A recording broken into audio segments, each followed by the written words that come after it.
not quite last minute, but kind of keep me on my toes a little bit. So I figured I'd approach this the same way I approached my my degree here at the school, and kind of last minute and cram everything together and just kind of blurt it all out. So here's this. I was asked some pretty interesting questions, and I've noticed over the years that people don't really understand what Veterans Day is. It seems kind of self-explanatory, but there's some confusion. We have Memorial Day, for example. Memorial Day is designed to honor those we've lost. We have Armed Forces Day, those who are currently serving. That's who we honor on that day. Veterans Day is about those who have served. We tend to honor those we've lost as well, and that's important. We always should, because of the sacrifice they have made. But Veterans Day, I was told to make this happier speech. Veterans Day is about the veterans who have served and who are continuing to serve their communities wherever they are. I have friends all over the country, just who I've worked with, and they have a network of friends all over the country. Veterans are not these people who are just isolated off on their own. They're integrated. They're part of who we are as Americans, and oftentimes you might not even know who they are. I mean, I've been gardening for the last 3 years, and almost none of the clients I work for know that I, one, have a degree, and two, that I was in the military for 9 years. It's not such an important detail that I wear it on my sleeve, but it's one of those things where people will treat you differently when they find out about that. And there are a few veterans who let it go to their head a little bit, but for the most part, we're a pretty humble and modest bunch. We don't like to boast too much about our accomplishments. We'd rather honor those who have also gone out of their way and served this country.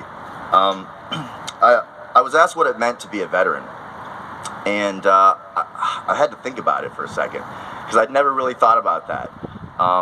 And I kind of realized that we really don't have a lot in common. We're all very independent thinking. There's right wing, there's left wing, all nationalities, all creeds. I mean, all over the world, people will come and serve in the U.S. military. It's really interesting. But the one thing that we all do have in common, and I wanted to make sure I got this verbatim, is the oath of enlistment we have to take. It's a little different for officers, but it's the same gist in every branch, and it goes like this. This is what you have to swear in when you become a member of the armed forces. It's I, state the name of enlistee, do solemnly swear that I will support and defend the Constitution of the United States of America against all enemies, foreign and domestic, that I will bear true faith and allegiance to the same, that I will obey the orders of the President of the United States and the orders of the officers appointed over me, according to the regulations and the Uniform Code of Military Justice. And the last part's optional, so help me God. What does that mean? It's pretty simple. The first line is, I solemnly swear to support and defend the Constitution of the United States. And, I'll do my best not to get political here, but I think we do need to remember that the veterans are fighting for and have fought for.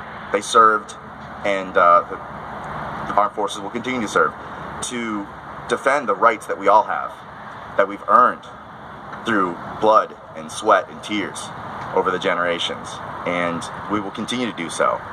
And it's voluntary. So we have to remember the veterans today for volunteering to serve and to fight for your rights. Yeah, so that's about as emotional as I'll get here. I guess that's really all I wanted to say today. I was asked what it means to be a veteran in 2017, and with all the political divisiveness, it breaks my heart a little bit to see that we're not as unified as we once were. But the amazing thing about the military is when the bullets start flying, you know that the person to your left and right will have your back. And even when that still rings true when you get home in this country. So thank a veteran today. The veterans will be thanking each other, high-fiving and stuff. Good job, man. And I just want to thank all of you for your continued support. So that concludes my little speech. And are we doing the national anthem? And What's that? spark. Oh yeah, if you guys want sparklers, apparently we have sparklers up here. So you are all invited to have some sparklers. I don't know if we're gonna pass them out or. So everyone should have some, but there's lighters on the chairs. There's lighters around here on the chairs.